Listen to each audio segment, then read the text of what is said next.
Teleyata lajaba belajele malikono ani maliko kan aw salam alaikum ni akwa kuna funu wakati sele mimna wala ko ay farafina ani jen fanto kibarawla aga bi kuna funi bakurbo fleni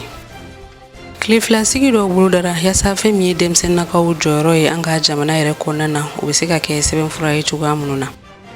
Côte d'Ivoire jamana kuna fununa kuma yonyo besina alisa ya safe mi lorang baboyi alibisika seikata Côte d'Ivoire ire jamana konala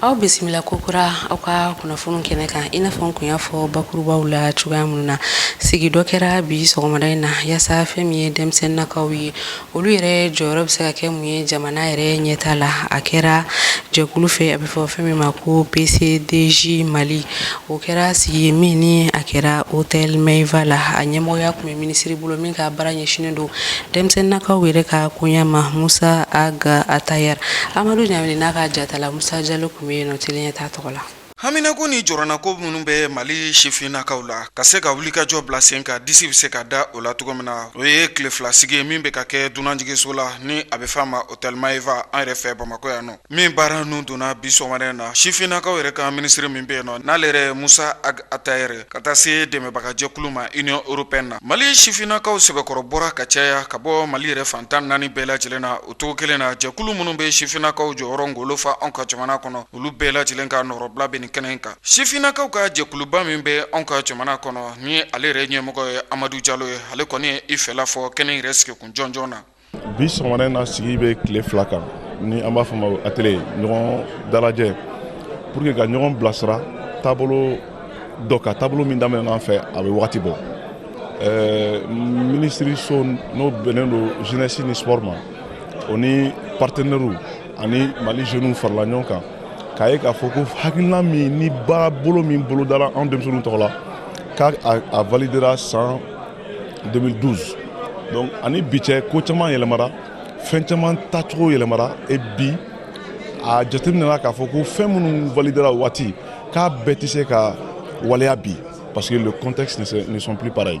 donc au de kama partenaire sona ka ministère demain ka on demain no demsonu pour que anga je ka nyanamaya femme ba jelu ka fraka pour que Mali demsonu ka tableau do soro tableau mi u bebu resoro min kono tableau mi be demsena sabati tableau mi be orientation di demsonu ma anga se ga jo ka Mali joli sabati Ministre Mensigilendo shifina ka kata se farkono nyenen jab se ga yakube ya tugo mina onka jamana kono na le ministre Musa Ag Atayere ale koni ajira ka fo ni bara mi ni chesri bela jenem na blasenka onka jamana re fama o fe mi bato ni kisab se ka topoto ka nyeshi on re ka jamana shifina ka ma tugo mina abe kalo woro bo sisan an ye an ka jeunesse politique ba min to politique nationale politique cadre de développement de la jeunesse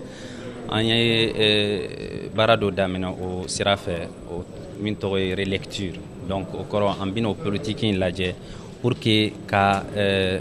fin courant min dona an ka jeunesse situation kono depuis 2012 fo kanabi mba fe ko be de laje ka enrichi ka do ka min baje an ba farakan min kanga farakan fana bo farakan min kanga bola be bola auto audio to relecture donc o bara damena depuis kalo woro 600 an nana bi an ni expert ani an ka partenaire be an nana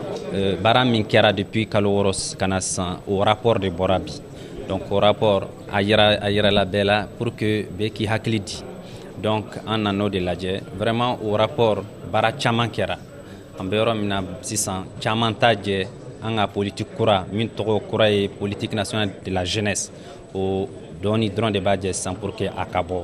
n'o bɔra a validation bara de binake Kawla donia ka fo shifina ko koni joro ka bon kosebe anka jamana kono bari ni anka jamana kono dire haketa kalaje keme sigila biolovla ani duru shifina ko de bina ijo joro la o kama nyina manganga ke shifila ko tugo shila u dare se ka do jamana baro la tugo mina o kisaw kanka blasenka mimba to onre ka jamana be ke jamana re jole ben ani kulusuma o ka sega sabati An ka camancɛ fanga wasadenw ni o ye CNT maaw ye u ka session ordinaire avril kalo san 2021 a baaraw kɛra kunungo Centre international de conférence de Bamako la CICB a ɲɛmɔgɔya kun bɛ CNT ɲɛmɔgɔ Maliki Jaw bolo a kɛnɛ kan sa ni u y'a yira k'a fɔ nin bɛna kɛ tile 90 baara ye baara min ni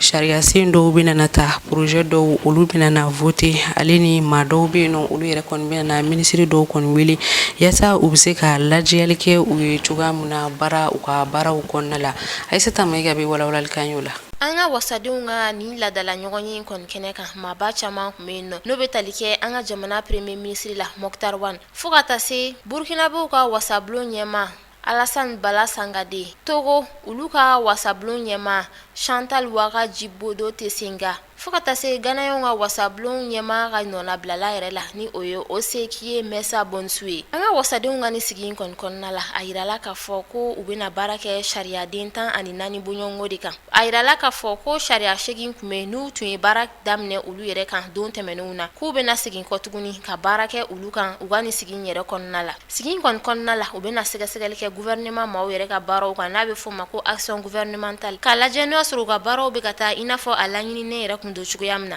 O tɛmɛnen kɔfɛ baara wɛrɛw kɔni bɛna kɛ u fɛ n'a bɛ fɔ ma ko renforcement des capacités des membres du CNT ni o ye ka dɔ fara hali sisan CNT maaw yɛrɛ ka dɔnniyaw kan walasa baaraw kɛcogo bɛ se ka ɲɛ cogoya min na. Burkina Faso olu ka wasabulon ɲɛma ale kɔni ye foli ta ka ɲɛsin malidenw bɛɛ lajɛlen kelen-kelen ma ka sababu kɛ bonya mun kɔni ɲɛsina olu yɛrɛ ma u nani an ka jamana kɔnɔna la. Alassane Bala Sandake ale kɔni y'a yira k'a fɔ ko Burkina ni Mali ta kɔni balimaya de ko balimaya yɛrɛ kɔni bɛ k'a bɛ san caman bɔ ko wa ko kɛlɛ mun bɛ ni jamana fila in yɛrɛ kun kan hali sisan ko de kɔni kan ka to an ka fara ɲɔgɔn kan an bolo di ɲɔgɔn ma ka jamana fila in ka balimayaw sinsin hali sisan nɔ. A y'a yira k'a fɔ ko fɛn min an ka camancɛ fanga maaw ye k'ale kɔni dalen b'u la k'a fɔ ko fanga yɛrɛ b'u la laɲini mun bɛ maliyɛnw yɛrɛ yɔrɔ u bɛna se ka o bɛɛ yɛrɛ bɔ a sira fɛ walasa basigi bɛ se ka segin anw ka jamana kɔnɔ cogoya min na. A y'a yira k'a fɔ ko ale yɛrɛ kɔni b'a dɔn fana ko a ŋaniya ɲuman yɛrɛ bɛ camancɛ fanga maaw yɛrɛ la jamana in ka ɲɛtaga bɛ se ka sabati cogoya min na. Hali sisan nɔ Burkinabew ka wasabulon ɲɛma Alassane Bala Sandake ale kɔni y'a yira k'a fɔ ko olu kɔni bɛ an ka camancɛ fanga maaw ka bila la ale ni a ka wasadenw n'u bɛ se ka dɛmɛ fɛn o fɛn lase an ka maaw ma ka kɛɲɛ ni kalafili baaraw ye fo ka taa se sariyako fanfɛla fɛn o fɛn ma ko olu kɔni bɛ o kama. Fɛn min ye togolaw ka wasabulon ɲɛma ye Chantal Waga Djibodi Tesenga ale kɔni y'a yira k'a fɔ ko olu kɔni bɛ an ka jamana yɛrɛ kɛrɛfɛ ni wagati gɛlɛman ninnu na barisa basigibaliya ni banbacimaw kɔni binnen don an ka jamana kan ko de kɔnɔna la k'olu kɔni bɛ an ka jamana yɛrɛ jukɔrɔma dun. A y'a yira k'a fɔ ko gɛlɛya minnu bɛ ni wagati in na olu ka jamana kɔnɔ fo ka na se anw yɛrɛ ta ma ko kɔni man ka to an ka saliya cogoya si la ko gɛlɛya ninnu yɛrɛ de kɔni kan ka to an ka ɲɛtaga ɲɛɲini hali sisan walasa an bɛɛ lajɛlen bɛ se ka bɔ degun kɔnɔ cogoya min na. Ganaɲɛnw olu ka wasabulon ɲɛma ka nɔnabilala Oseki Mesa Bonsu ale kɔni a yira k'a fɔ ko olu kɔni fana bɛ an ka wasadenw yɛrɛ jukɔrɔma don walasa baaraw yɛrɛ bɛ se ka kɛ lawasa ye cogoya min na. Fɛn min ye an ka wasabulon ɲɛma ye Colonel Malik Jaw ale kɔni ye foli ni ta ka ɲɛsin an ka jamana premier ministre ma Moktar Wane a y'a yira k'a fɔ ko n'i ye ko Moktar Wane kɔni sera nin kɛnɛ in kan ko b'a yira k'a fɔ ko bɛn ne kɔni bɛ olu yɛrɛ damaw ni ɲɔgɔn cɛ camancɛ fanga in yɛrɛ kɔnɔna la. O de kɔnɔna la a y'a ɲini an ka premier ministre fɛ a ka hakili to hali sisan nɔ a ka baaraw yɛrɛ taabolo la ni o ye feuille de route ye walasa laɲiniw bɛ se ka sabati u ye kumakan minnu fɔ k'u bɛna a baaraw kɛ u ka se ka olu bɛɛ lajɛlen waleya. Malik Jaw a y'a yira k'a fɔ ko ni laɲiniw kɔni ma sabati ko olu yɛrɛ bɛna kumakan jumɛn de sɔrɔ ka fɔ maliyɛnw yɛrɛ ɲɛna. A y'a yira k'a fɔ ko olu camancɛ fanga maaw ko olu de kɔni ye maliyɛnw yɛrɛ jigi ye walasa jamana in yɛrɛ bɛ lahalaya min na tantɔ yɛlɛma bɛ se ka don a la cogoya min na. Kuma kuncɛ la an ka wasabulon ɲɛma Malik Jaw ale kɔni ye foli ni ta ka ɲɛsin dunan ninnu ma dunan minnu yɛrɛ bɔra u ka jamana kɔnɔ ka na u ka balimaya n'u ka kelenya yɛrɛ yira anw na yan nɔ. Jɛkulu bɛ yen ni a bɛ fɔ ma ko association islamique Kɔnbori u ka san baaraw u ye ɲɛfɔli kɛ o kɔɲɔw la yasa fɛn min ye bɛnɲɔgɔnya ni kelenya ye o bɛ se ka sabati anw ka jamana yɛrɛ kɔnɔna la cogoya min na kɛrɛnkɛrɛnnenya na dɔgɔnɔw ale ni filaw ni ɲɔgɔn cɛ an ka jamana camancɛya fanfɛla la u ka nin sigi kofɔlen a kɛra Kalabankoro ekɔlisoba yɛrɛ la Ali Kulibali ni mudiri jire kun bɛ yen nɔ teliya t'a tɔgɔ la u ye seereya minnu sɔrɔ an ka jɛ k'o lajɛ. Alsilameya kokoromadoli jɛkulu min sigilen bɛ Mali kɔnɔ dafinakaw yɛrɛ tɔgɔ la ni olu yɛrɛ bi sɔrɔ jamana camajɛ bolo i yanfa kɔni fɛ ni mauba kalama ni gɛlɛya dola fɛn ye jamana camajɛ siya dɔw kɔni ɲɔgɔn cɛ filaw ani dogɔnɔw ni olu yɛrɛ bɛ olu cɛla ye yaasa fɛn ye o tasuma da na se ka fa cogo min na u ye wulikajɔw kɛ fɛn ye yaasa ka se ka bɛn ani kɛlɛya kumaw ta ka se u ma yaasa fɛn ye bɛɛ lajɛlen na se ka fɛn ye i dusu mayɔ yaasa fɛn ye u kun bɛ ka balo hɛrɛ min na o balo hɛrɛ o na se ka segi ka na fɛn ye u ka yɔrɔw la cogoya min hukun kɔnɔ san kelen o baaraw kɛlen kɔfɛ fɛn ye ni jɛkulu maaw o kɔnɔna a jateminɛ k'a fɔ u na sigi yaasa baara minnu kɛla ka se ka na ɲɛfɔli kɛ maaw ye o baaraw kɔni kan. An ka bi sigi tun bɛ min kan jɛkulu min don an y'a sigi ni dafinw tɔgɔ ye mɛ an bɛ baara kɛla ni silamɛya kadiri de cɛfɔ ni kan bɛ ɲinini na an siɲɔgɔnw ye an ka maradaw kɔnɔ an ye Bangasi mara mɔgɔw de kɛrɛnkɛrɛnnenya la Mopti région kɔnɔ bon bɛɛ lajɛlen bɔra kalama gɛlɛya donna ka danbe ka taa fulaw ni dɔgɔnɔw ma bon o gɛlɛya in hukumu kɔnɔ an n'u bɛ sigi la sigi minnu don bɛ san kɛmɛw yirikaw bɔ fo ka se bi ma bon mɔgɔ dun i siɲɔgɔnw n'u bɛ ɲɔgɔn na a man kan e ka fara dɔ kan ka dɔ kɛlɛ bon sira fɛ anw dafinw anw yɛrɛ b'an yɛrɛ wele ko maninkaw an ye maninkaw de laseli la an ma fara fan fila si kan ka marifa ta fan dɔ in kama se hakilima yɛrɛ tɛ sɔn o ma hali n'a y'a sɔrɔ an ka mɔgɔ dɔw sɔrɔla olu ye marifa ta yɛrɛ kun lakana kama tiɲɛ don mɛ forobaya la an ma o kɛ o de ye an dɛmɛ ka fanga d'an ma ka sinsin ni kuranɛ aya ye ala y'a fɔ yɔrɔ min ni jamakulu fila bilala ɲɔgɔn na fɔ jamakulu sabanan ka sɔrɔ min bɛ cɛfɔ nin kan bɛ ɲini donc ala kɔni an dɛmɛ an sera ka wuli n'a baaraw ye Bamakɔ kɔnɔ yan wulikajɔw caman kɛra ɲɔgɔn kunbɛn ɲɔgɔnyew caman kɛra an ni fan minnu kan ka ɲɔgɔn ye fan kelen tɛ o ye an laban wulila ka taa terrain ka marifakisɛ yɛrɛ cɛla ala ka dɛmɛ kɔnɔna la ka taa ani groupe fan fila in bɛɛ sigira ka sɔrɔ ka kɔsegin donc san kelen in kɔnɔ baara min kɛra sa madama n'an ka association de baara kun di an ma a ka kan ka compte rendu k'u ye o de la bi weleli kun ye o ye ni jɛkulu in président d'honneur ni fɛn ye kunnafonidila do wa fɛn ye maa min do fana a fana bi bɔ fɛn ye ni yɔrɔ masina in kɔnɔna jamana camajɛ bolo yanfan kɔni fɛ a kɔni y'a jira k'a fɔ ko fɛn ye ni jɛkulu n'u ye kɔnbori kɔni ye u filɛ ka baara min kɛ o kan ka fo o la ka sabuya kɛ u ye wulikajɔ min kɛ bɛn natili kɔnɔna jamana kɔnɔna na ko o ye o baara minnu kɛ fɛn ye a nɔ bɛ ka ye an bɛ yɔrɔ min na ko bi ne ye min faamu k'o fo fɔlɔ parce que san kelen daminɛ il y a un an n'an k'u b'a daminɛ tuma min mɔgɔ si tun t'a dɔn k'a fɔ u sera ka baara min kɛ k'u bɛ se k'o kɛ ala barika ani u yɛrɛ ka engagement bi o ye nɔ bɔ u sera ka se mɔgɔw ma k'u ɲininka k'u hakilinata d'u ma parce que n'i ko mɔgɔw ka bɛn il faut k'i k'a dɔn de mun de y'u bila ɲɔgɔn na jeli tɛ suma nɛn kan o donc u sera k'o de kɛ ni hakilimaya ye ni diinɛ ka dɛmɛ ye parce que diinɛ in de bɛ o de ye fili ye min bɛ an bɛɛ gɛrɛ ɲɔgɔn na donc u taara n'o kan de u ma taa ni fɛn wɛrɛ ye u ma taa ni fɛn wɛrɛ ye u taara ni ala de ye ala de ko an ka bɛn ni ala y'aw kɛ mɔgɔ kelen ye kɔmi aw ye silamɛ ye hali mun tɛ silamɛ ye an ka diinɛ na hali ni mɔgɔ min tɛ silamɛ ye i kan ka gasi sigi yɔrɔ dɔw la donc u sera ka baara kɛ n'u hakili ye bi ala barika la nɔ bɔra kosɛbɛ ka dɔ k'a fɔ kabini ni jɛkulu in ni a bilala sen kan ni a san kelen kɔni o fori la u ye wulikajɔ kɛ jamana fangakɔrɔ maa minnu kun bɛ u ni olu kumana fɔ ka taa se camajɛ fanga maaw kɔni ma ani maa minnu yɛrɛ bɛ ni olu kɔni bɛ ni gɛlɛya kɔni kɔnɔna na yaasa fɛn ye u na se ka fɛɛlɛba sɔrɔ fɛn ye ni baara in na o y'a jira fana k'a fɔ hali sisan u ka maaw bi kungo kɔnɔnaw na yaasa fɛn ye u ni maaw bi se ka sigi ka kuma bɛn ani kɛlɛya bi se ka na jamana camajɛ bolo yanfan kɔni fɛ cogoya min na. Entreprise Rockies Ijab ale ye a ka finiw ni o ye marquew ye ka se ka o lancement kɛ a kɛra hôtel Radisson na kari tɛmɛnen n'o bɛnna avril kalo tile 4 ma nin kunba tɛ dɔwɛrɛ ye yaasa fɛn min ye halisa musolakaw kɛrɛnkɛrɛnna sinamusow ka se ka olu ka fini dotɔnw ka olu bila bala ale ni sifinakaw yɛrɛ ka baara ka se ka baara kɛ u yɛrɛ n'a bɛ fɔ ma ko entrepreneuriat ka se ka o bɛɛ lajɛlen sigi sen kan a ɲɛmɔgɔya tun bɛ minisiri bolo min ka baara ɲɛsinnen don an ka jamana baarako ale ni a formation ko ma Mohamed Saliya Toure maa caman wɛrɛ olu tun bɛ nin kɛnɛ kofɔlen in kan Aïssata Maïga ale ni bɛna a ka jatala seereya minnu sɔrɔ an k'o lajɛ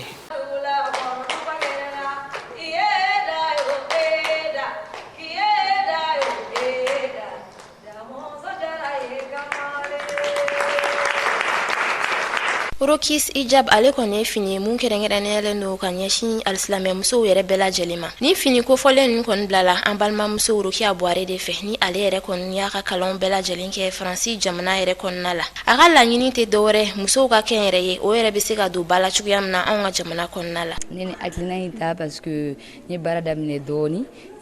entreprise bɛ ka yiriwa dɔɔni inshallah a ka di n ye ka n ɲɔgɔnnaw fana encourager k'u inciter u fana ka u ɲɛsin entrepreneuriat ma ka fɛn dɔ bila sen kan mun na u yɛrɛ bɛ se k'u ka nafa sɔrɔ o la bon o fana kɔnɔna na tuguni activité humanitaire n'o ye jolidiw ni orphelinats ni olu bɛɛ bilalen en avant o ye fɛn minnu ka di ne yɛrɛ ye kɔrɔlen depuis n fitini m'olu kɛ donc n bɛ fɛ k'o fana bila en place en même temps que n ka lancement kɔnɔna la. Rokis Ijab ye entreprise min bɛ fini feere de bɛ kɛ finiw bɛ importer finiw bɛ exporter an bɛ fini dɔw ladon jamana kɔnɔ minnu tissu bɛ se ka hijabu condition bɛɛ dafa Allah subhanahu wa ta'ala ye condition minnu fɔ hijabu la pour que a kana se ka kɛ transparent ye yeli kana k'a fɛ a ka se ka bɛn wa an ka tile fana kɔrɔ a ka kun donc fana ka se ka hijabu fana labɔ ka dilan n'an yɛrɛ ka fini kalalenw ye a ka se ka labɔ. Ne ka kuma laban ne bɛ jama bɛ fo bɛɛ y'i déplacer ka na yan nɔ ka na ne ka lancement na a diyara n ye wa ni mɔgɔ min y'a yɛrɛ déplacer ka di kungo la o ka fisa n'i ye. Nin kɛnɛ in denfaya tun bɛ maa min bolo o ye an ka minisiri Mohamed Saliya Ture de ni ale ka baaraw kɔni bɛnnen don baarako fo ka taa se baaradege cogoyaw yɛrɛ bɛɛ lajɛlen ma. Nin sigi in de kɔnɔna la ale a ka nisɔndiya yira ka kɛɲɛ ni an balimamuso yɛrɛ ka nin waleya ɲuman ye. A y'a ɲini musow fɛ hali sisan nɔ u bɛɛ k'u cɛsiri kɛnyɛrɛ ye yɛrɛ kɔnɔna la walasa ɲɛtaga o bɛ se ka sabati cogoya min na anw ka jamana kɔnɔ. A tilala ka foli ta ka ɲɛsin Rokiya Buware yɛrɛ ma ka sababu kɛ a bɛ cɛsiri min na an ka jamana kɔnɔna la. Mosadek Bali ni ale yɛrɛ ye dunanjigisoba ɲɛmaa ye an ka jamana kɔnɔ n'o ye Azalaye Hotel ye. Ale tun bɛ nin kɛnɛ in kan ale yɛrɛ ye ɲɛfɔli caman kɛ denmisɛnninw ka kɛnyɛrɛ yɛrɛ tacogo la an ka jamana kɔnɔna la. Je suis heureux d'être aussi sur un panel avec de jeunes entrepreneurs très brillants. Ne nisɔndiyalen don nin kɛnɛ in kan bi bawo kɛnɛ in kan sifin caman bɛ yan minnu kɔni ɲɛsinnen don kɛnyɛrɛye baara ma. Kɛnyɛrɛye baarakɛbaga jɔyɔrɔ ka bon kosɛbɛ bawo ale bɛ i n'a fɔ misaliya min bɛ di tɔw ma walasa u ka se ka u ka kow kɛ ka ɲɛ. Olu ye seleke kɛrɛnkɛrɛnnenw de ye walasa fɛɛrɛ minnu sigilen don sen kan kɛnyɛrɛye baara bɛ se ka sabati cogo min na u ka se ka kɛ ko sabatibaga ye. Maaba caman kɔni tun bɛ nin kɛnɛ kofɔlen yɛrɛ kɔnɔna la walasa ka an balimamuso yɛrɛ dɛmɛ a ka baaraw kɔnɔna la an bɛ dugawu de kɛ a ye laɲini mun b'a la ni o ye ka silamɛya don ba la Ala k'a sabati a bolo. Bingani wale min n'a taara ka ɲɛsin minisma mɔgɔw ma agilo kɔnɔna na ni a kɛra juma tɛmɛnen a yirala k'a fɔ ko fɛn min ye maa dɔw ye olu kɔni bɔnɛna u ni na fɛn min ye minisma maaw ta fanfɛla ye nka o bɛɛ la a yirala tuguni k'a fɔ ko maa 40 bɔɲɔgɔn olu de kɔni sera ka faga banbagaci wale kɛba maaw fɛ an ka jɛ k'o lajɛ. Bingani wale min taara ka ɲɛsin minisma maaw dagayɔrɔ ma ni o y'u ka kan ye agilok yɛrɛ kɔnɔna na ni a bɛ fɔ olu ma kofɔlen ninnu yɛrɛ ma ko casque bleu ni olu ye Cadi jamanadenw de ye a yirala k'a fɔ ko nin bingani wale kofɔlen a kɛra sababuya ye juma tɛmɛnen fɛn min ye banbagaci wale maa 41 bɔɲɔgɔn ye olu de kɔni suw yera o banbagaci wale maa ninnu cɛla a yirala k'a fɔ maa min bɛ yen nɔ ni a bɛ fɔ ale ma ko Abdala Ag Albaka ni a yirala k'a fɔ ko ale yɛrɛ kɔni ye Yad Ag Agali ale ka ni o ye banbagaci jɛkulu bɛ yen nɔ n'a bɛ fɔ ma soutien à l'islam et aux musulmans o ɲɛmɔgɔ ye banbagaci wale maa 5 wɛrɛ olu kɔni minɛna o wagati kelen ninnu kɔnɔna na o de kɔnɔna na walawalaliw kɔni bɛ ka kɛ halisa ni juma tɛmɛnen bingani wale in na i n'a fɔ banbagaci wale maa dɔn ni olu yɛrɛ kɔni kun kelen don ka Cadi jamanadenw ni o ye o finitigilakaw ye ka olu ka fini dɔw kɔni taga don u la ka sɔrɔ u ma yamaruya ni a ye yaasa fɛn min ye hakili wasiwasi ye ka o don u kunna ani ka tila ka na tun u kan yaasa u kana se ka u dɔn cogoya min na nka nin bɛɛ lajɛlen kɔnɔna na a yirala k'a fɔ ko maa min bɛ yen nɔ ni o de ye Capitaine Abdel Razak Amid Bar a yirala k'a fɔ ale yɛrɛ kɔni ye cɛkisɛya baaraba de kɛ nin waleya ninnu na fɛn min ye nin casque bleu kofɔlen ninnu ye ni ale yɛrɛ ye Cadi jamanaden ye ale yɛrɛ fagara min senfɛ ni minisma yɛrɛ état major bɛ ka o lakale a yirala k'a fɔ ko fɛn min ye banbagaci wale maaw ka mɔbili ni mugujugu kɔni kun bɛ o la o de kɔni tun bɛ k'i ɲɛsin agilok kama o bɛɛ lajɛlen kɔnɔna na sa la ale fɛɛrɛw bɛɛ lajɛlen sigi sen kan ka don u ka mobili kɔnɔ ni a bɛ fɔ o ma ko blende yasa ka se ka banbagaciwale kɛba maa ninnu kunbɛn walasa u ka na se ka tiɲɛni kɔni barika bonya o de kɔnɔna na sa ale kɔni bɔnɛna a nin na o kɔfɛ a tɔw fɛnɛ olu fɛnɛ ye wuli ka jɔ kɛ yasa ka banbagaciwale kɛba maa ninnu kunbɛn min ni o kɛra sababu ye banbagaciwale kɛba maa dɔw olu kɔni bolila nka fɛn min ye 40 kɔ bɔɲɔngo ye u sera ka tigɛ da olu le kan ka se ka olu fɛnɛ faga o de b'an sɛnsɛn ka taa farafina ani diɲɛ fan tɔw kibaruyaw la Sumu Yatara ale ka ɲininiw don. Ivoire jamana kunnafoniw la u ka jamana ɲɛmaakɔrɔ Laurent Gbagbo kiiru kɔni tigɛra nin y'a dɔgɔkun kelen a kɔni labilala nka a bɛna se ka don Côte d'Ivoire jamana yɛrɛ kɔnɔna na wa ɲininkali kɔni tɛngunnen don o yɔrɔ de la sabula a bɛ wagati jan kɔni bɔ maa dɔ kelen don k'u cɛsiri yaasa a n'u ka jamana ɲɛma n'o ye Alassane Dramane Ouattara u bɛ se ka kuma cogoya min na nɛgɛjuru sira kɔni fɛ nka an bɛ donni mun na ɲɔgɔn ma se ka sɔrɔ o la Laurent Gbagbo a ka so mulu kɔni kumbala ka jɔ Côte d'Ivoire yɛrɛ kɔnɔ ka a kunbɛndi kɔrɔ ni kelen yɛrɛ bɛ mama kɔnɔna na o kɔni bana mun fana bi koko di kɔnɔna na o tɔ ti bɛrɛ ye fana nka mun yɛrɛ ye Ivoire jamana maa ɲɛmaaw ye olu kɔni bɛ fɛ ka jateminɛ caman de kɔni boli Laurent Gbagbo ka segili kɔni ka kana Ivoire dugukolo sanfɛ sabula u sirannen don ni a segira kana a bɛna kɛ sababu ye ka jamana b'a ka basigi kɔnɔna na hakili kuraw bɛna na mɔgɔw la ni ka jamana bila yuguba yɛrɛ la tuguni wa o de kelen don sababu ye ali bi da kɔni tala ka maga Laurent Gbagbo segili la kana Côte d'Ivoire kɔnɔna na Ivoire jamana ɲɛmaaw fɛ nka a nɔfɛmaw kelen don ka labɛnw bɛɛ lajɛlen sabati n'a nana a kan ka tagama mulu boloda ka taa a teri dɔw fo ani ka taa maaba dɔw fo Ivoire jamana kɔnɔ fo ka taa se maa mulu bɛ n'u ye dɛmɛ don a ma k'a to gɛlɛya yɛrɛ la. Nigeria jamana kunnafoniyaw la u ka jamana yɛrɛ kilebe bolo kɔni kan kasobonba min bɛ yen nɔ mun ye maa dɔw kɔni ni mugu pereta tun bɛ u bolo u taara cu ni kasuradenw kɔni kan o kɛra sababu ye kasuraden 1,800 u kɔni ye dayɛlɛ olu kɔni bɔra ni ka tugu marifatigiw kɔni nɔfɛ o waleya tɛmɛnen kɔfɛ u ka jamana ɲɛma a kɔni y'a cari kunnafonidi sira bɛɛ lajɛlen fɛ ko mɔgɔ mun ye nin baara cɛjugu kɔni kɛ ko fugaru de don ko maa faalaw don ko wa ko terrorisiw yɛrɛ don sabula k'u ye jagɛlɛya wale de ta ni k'a ta k'ale ka jamana kɔni sɛgɛrɛ maa mulu kun bɛ kaso la ko maa don maa mun ye kɛwale cɛjugu ta ka Nigeria jamana kɔni sɛgɛrɛ nka k'olu labɔ ni cogoya in na wa maa t'a dɔn u bɛna baara mun fana bolo da tuguni o kɛra sababu ye banbaci jɛkulu mun bɛ Nigeria tilebi bolo yɛrɛ kan n'a bɛ f'a ma ko IPOB caman kɔni y'a jigiya k'a fɔ ko ni olu ka baara kelen kɔni ye olu ka maa ɲɛmaa dɔ kɔni bɛ yen nɔ o fana bɔra n'u y'u ka kuma lasela yɛrɛ k'a fɔ k'olu nin kɔni tɛ ni kasuraden ninnu labɔli la nka a ma sanga kɔni bɔ u tilala ka video dɔw kɔni cari tuguni bololo sanfɛ o video in kɔnɔna na i b'a ye k'a fɔ cɛlaka baden b'u bolo u bala k'u bila entraînement na o kelen don i m'a fɔ u ka kɛlɛkɛcɛ kuraw o ye sigana don u ka kuma bɛɛ lajɛlen na ka taa Nigeria jamana ɲɛmaaw yɔrɔ la mun ye Nigeria yɛrɛ jamana ɲɛmaaw ye u ko k'olu kɔni bi n'u ka jate kɔni boli kosɛbɛ ni banbaci jɛkulu maaw kan.